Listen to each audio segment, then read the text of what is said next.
The Japanese Cabinet.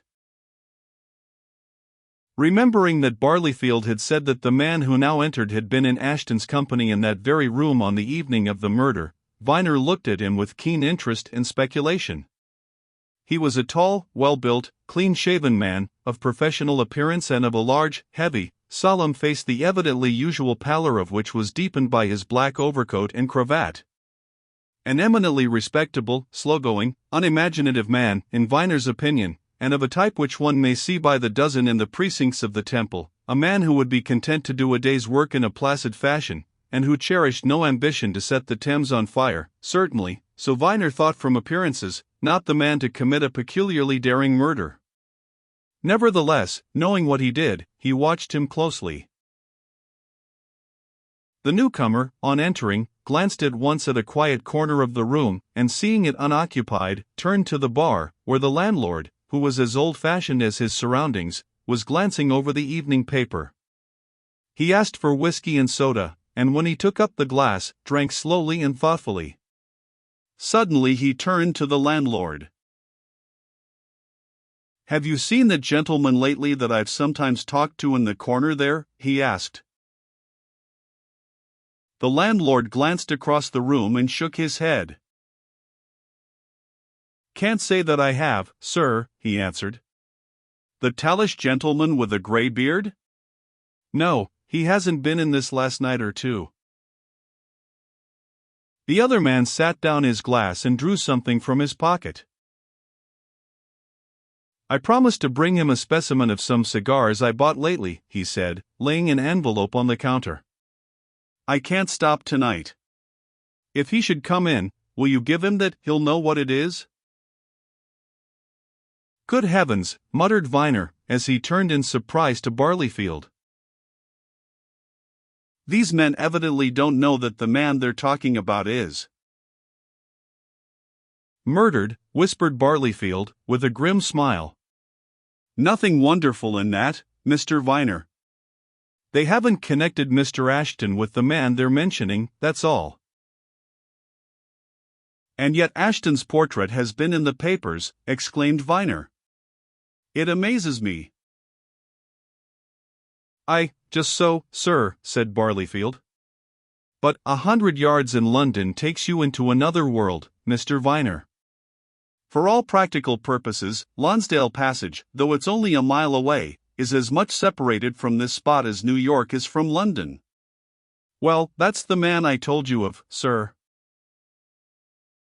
The man in question drank off the remaining contents of his glass, nodded to the landlord, and walked out. And Viner was suddenly minded to do something towards getting information. "Look here," he said. "I'm going to ask that landlord a question or two. Come with me." He went up to the bar, Barleyfield following in close attendance, and gave the landlord a significant glance. "Can I have a word with you, in private?" he asked. The landlord looked his questioner over and promptly opened a flap in the counter. "Step inside, sir," he said, indicating a door in the rear. "Private room there, sir." Viner and Barleyfield walked into a little snugly furnished sitting room. The landlord followed and closed the door. "Do you happen to know the name of the gentleman who was speaking to you just now?" asked Viner, going straight to his point. "I've a very particular reason for wishing to know it." "No more idea than I have of yours, sir," replied the landlord with a shrewd glance. Viner pulled out a card and laid it on the table. "That is my name," he said. "You and the gentleman who has just gone out were speaking just now of another gentleman whom he used to meet here, who used to sit with him in that far corner." "Just so, you don't know the name of that gentleman, either?" "No more than I know the others, sir," replied the landlord, shaking his head. "Lord bless you, folks may come in here for a year or two, and unless they happen to be neighbors of mine, I don't know who they are. Now, there's your friend there," he went on, indicating Barleyfield with a smile. "I know his face as that of a customer, but I don't know who he is." That gentleman who's just gone out, he's been in the habit of dropping in here for a 12-month, maybe, but I never remember hearing his name. As for the gentleman he referred to, why, I know him as one that's come in here pretty regular for the last few weeks, but I don't know his name, either. Have you heard of the murder in Lonsdale Passage? Asked Viner. Markendale Square Way? Yes, answered the landlord, with awakening interest. Why, is it anything to do? Viner saw an illustrated paper lying on a side table and caught it up. There was a portrait of Ashton in it, and he held it up before the landlord. Don't you recognize that? He asked. The landlord started and stared. Bless my life and soul, he exclaimed. Why, surely that's very like the gentleman I just referred to. I should say it was the very man. It is the very man, said Viner with emphasis, the man for whom your customer who's just gone out left the envelope. Now, this man who was murdered in Lonsdale Passage was here in your parlor for some time on the evening of the night on which he was murdered, and he was then in conversation with the man who has just gone out. Naturally, therefore, I should like to know that man's name. You're not a detective, suggested the landlord. Not at all, replied Viner. I was a neighbor of Mr. Ashton's, and I am deeply interested in an attempt to clear up the mystery of his death. Things keep coming out. I didn't know until this evening that Ashton spent some time here, at your house, the night he was killed. But when I got to know, I came along to make 1 or 2 inquiries. Bless me, said the landlord, who was still staring at the portrait. Yes, that's the gentleman, sure enough. I've often wondered who he was, pleasant, sociable sort, he was, poor fellow. Now I come to think of it, I remember him being in here that night last time, of course, he was ever in. He was talking to that gentleman who's just gone, in fact, they left together. They left together, did they? Exclaimed Viner with a sharp glance at Barleyfield. Ah! What time was that, now? As near as I can recollect, about 10:15 to 10:30, answered the landlord. They'd been talking together for a good hour in that corner where they usually sat. But dear me, he went on, looking from one to the other of his 2 visitors, I'm quite sure that gentleman who's just left doesn't know of this murder. Why, you heard him ask for the other gentleman, and leave him some cigars that he'd promised. Just so, which makes it all the stranger, said Viner. Well, I'm much obliged to you, landlord, and for the time being, just keep the matter of this talk strictly to yourself. You understand? As you wish, sir, assented the landlord. I shan't say anything. You wouldn't like me to find out this gentleman's name? Somebody'll know him. My own idea is that he lives in this part. He began coming in here of an evening about a year since. No, do nothing at present, said Viner. The inquiries are only beginning. He impressed the same obligation of silence on Barleyfield as they went away, and the florist readily understood. No hard work for me to hold my tongue, Mr. Viner, he said. We tradespeople are pretty well trained to that, sir. There's things and secrets I could tell. But upon my word, I don't ever remember quite such a case as this. And I expect it'll be like most cases of the sort. What do you mean? Asked Viner. Oh, there'll be a sudden flash of light on it, sir, all of a sudden, replied Barleyfield. And then it'll be as clear as noonday. I don't know where it's coming from, muttered Viner. I don't even see a rift in the clouds yet. He had been at work for an hour or 2 with Miss Wickham and Mr. Paul next morning, searching for whatever might be discovered among Ashton's effects, before he saw any reason to alter this opinion. The bunch of keys discovered in the murdered man's pocket had been duly delivered to Miss Wickham by the police, and she handed them over to the old solicitor with full license to open whatever they secured.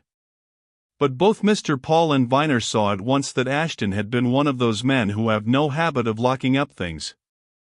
In all that roomy house he had but one room which he kept to himself, a small, 12-foot square apartment on the ground floor, in which, they said, he used to spend an hour or two of a morning.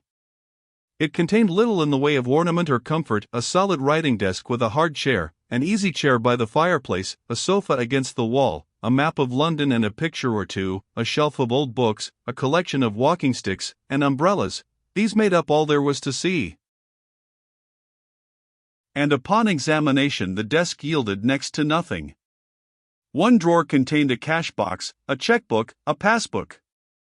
Some £60 or £70 in notes, gold, and silver lay in the cash box. The stubs of the checks revealed nothing but the payment of tradesmen's bills. The passbook showed that an enormous balance lay at the bank.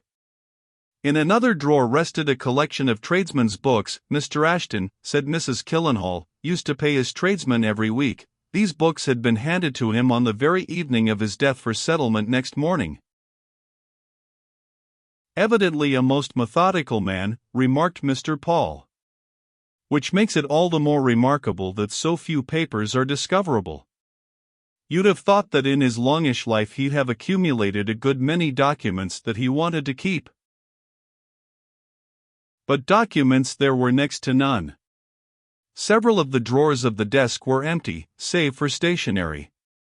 One contained a bunch of letters, tied up with blue ribbon. These, on examination, proved to be letters written by Miss Wickham, at school in England, to her guardian in Australia.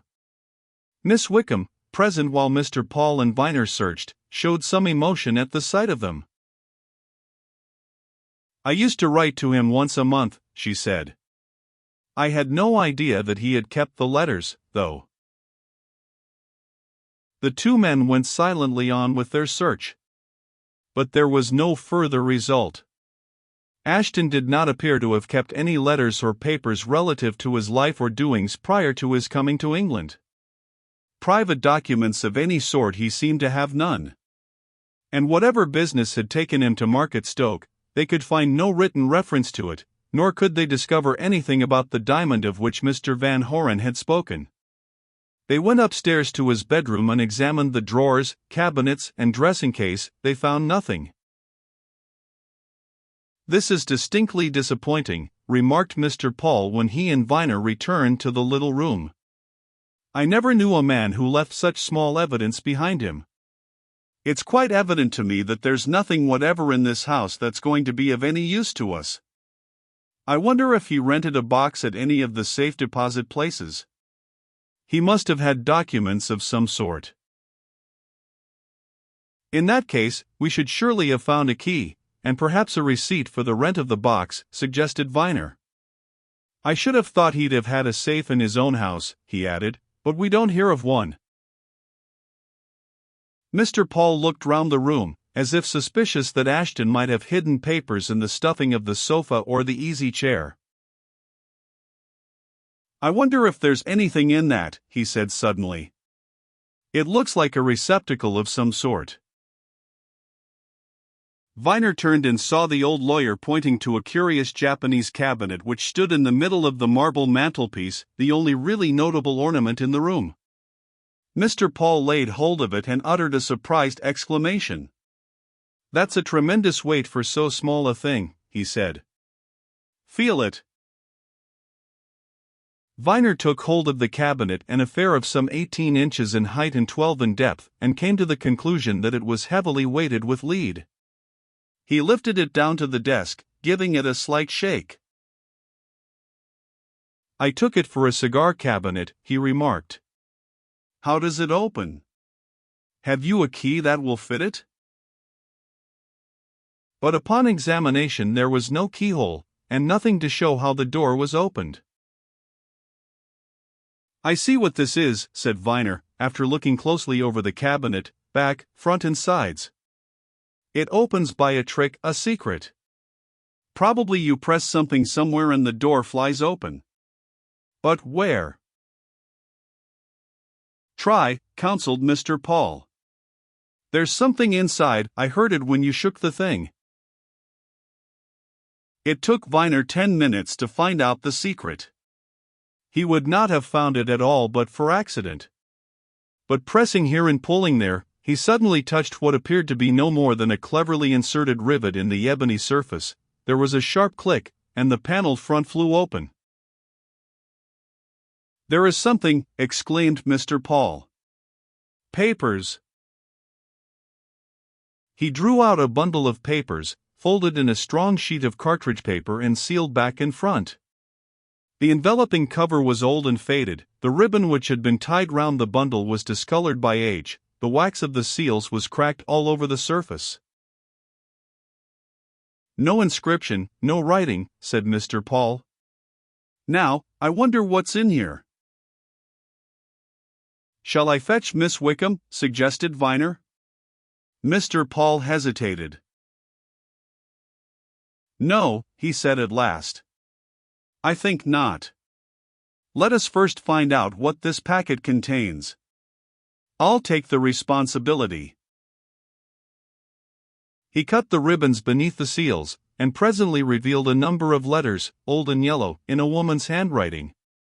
And after a hasty glance at one or two of the uppermost, he turned to Viner with an exclamation that signified much. "Viner," he said, "here is indeed a find. These are letters written by the Countess of Ellingham to her son, Lord Marketstoke, when he was a schoolboy at Eton.